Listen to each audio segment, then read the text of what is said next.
నేతల తీరు మారదు, వారి మాట తీరు మారదు. ఎస్, ఇది ఫ్యాక్ట్.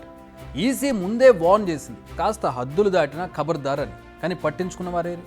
ఎలక్షన్ సమయంలో నేతల నోరులు పేలుతున్నాయి. విమర్శల రేంజ్ దాటి నిందల దాకా వచ్చేశారు.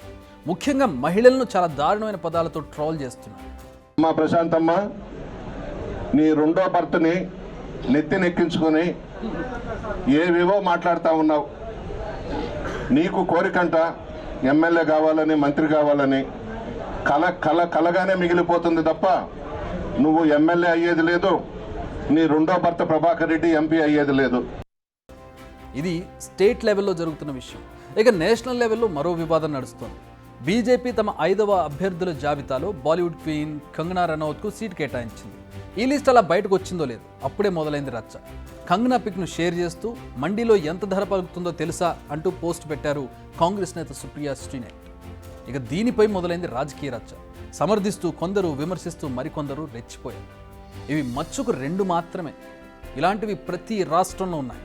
ప్రత్యర్థులను అత్యంత దారుణమైన పదాలతో తిట్టడం, అందులో ముఖ్యంగా మహిళలను టార్గెట్ చేయడం ఇప్పుడు కామన్గా మారిపోయింది. మహిళలను టార్గెట్ చేయడం మరింత దారుణం అని చెప్పాలి. ఎలక్షన్ కమిషన్ ముందే చెప్పింది, ఎలక్షన్స్ వచ్చాయంటే నేతలకు పూనకాలు వస్తాయి. మైక్ పట్టుకుంటే ఏం మాట్లాడుతున్నారో, ఎందుకు మాట్లాడుతున్నారో తెలియకుండా బిహేవ్ చేస్తారని. విమర్శలు, ఆరోపణల స్టేజ్ దాటి తిట్లు, బూతుల వరకు వెళతారని. సంస్కారం మరిచి దిగజారుడు రాజకీయాలు చేస్తారని. అందుకే కాస్త కంట్రోల్లో ఉండాలని ముందే చెప్పింది. మాటలతో ప్రజలను, సమాజాన్ని విభజించొద్దని కోరింది. విద్వేషపూరిత ప్రసంగాలకు చెక్ పెట్టండి, వ్యక్తిగత విషయాల జోలికి వెళ్ళకండి, ఇంకా చాలా సూచనలు చేసింది. ఒక్కరైనా వింటున్నారా? ఒక్కరైనా పాటిస్తున్నారా?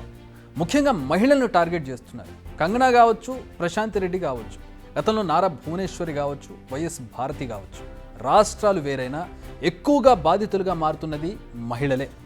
మాట్లాడితే నారీ శక్తిని స్పీచ్లు ఇచ్చే ఆ నేతలే వారు కనీసం తలెత్తుకునేలా కూడా మాట్లాడలేకపోతున్నారు.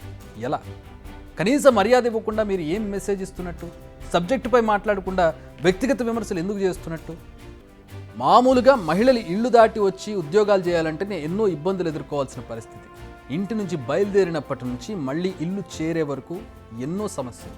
అలాంటిది రాజకీయాల్లోకి రావాలంటే మామూలు విషయం కాదు. ఎన్నింటినో సహించాలి, అర్థం లేని విమర్శలను ఎదుర్కోవాలి. ఆఖరికి వాళ్ళ క్యారెక్టర్ని టార్గెట్ చేస్తున్నా మౌనంగా సహించాల్సి వస్తుంది. ఎంతో ధైర్యంగా రాజకీయాల్లోకి వస్తున్న మహిళలకు వీలైతే సపోర్ట్ చేయండి, లేదంటే మౌనంగా ఉండండి. అంతేగాని వారి క్యారెక్టర్ను అసాసిన్ చేయకండి, వారి మనసులు గాయపరిచేలా వ్యవహరించకండి. ఏ పార్టీ నాయకులకైనా ఇదే రూల్ వర్తిస్తుంది. మన ఇంట్లో ఆడవాళ్ళు ఉంటారుగా, మనం ఒకరిని విమర్శిస్తే మన ఇంట్లో ఉండే వాళ్ళని విమర్శించే వాళ్ళు చాలామంది ఉంటారు. కనీసం ఈ విషయాన్నైనా మనసులో పెట్టుకుని మెదిలితే మేలు. నేతలు ఇకనైనా మారండి అంటూ ఎలక్షన్ షెడ్యూల్ విడుదల చేసిన రోజే హితబోధ చేసింది ఈసీ. ఇలాంటి సూచనలు చేసిందంటేనే మీ స్థాయి దిగజారిపోయిందని అర్థం. మీ వ్యవహార శైలి ఎలా ఉందో ఇప్పటికైనా అర్థం చేసుకోండి. ఇప్పటికైనా వ్యక్తిగత విమర్శలు మాని మీరు సమాజానికి ఏం చేస్తారో చెప్పండి, ప్రజల సంక్షేమానికి ఏం చేస్తారో చెప్పండి, అభివృద్ధికి రూట్ మ్యాప్ ఎలానో చూపించండి. ఇదే ప్రజలు మీ నుంచి ఆశించేది.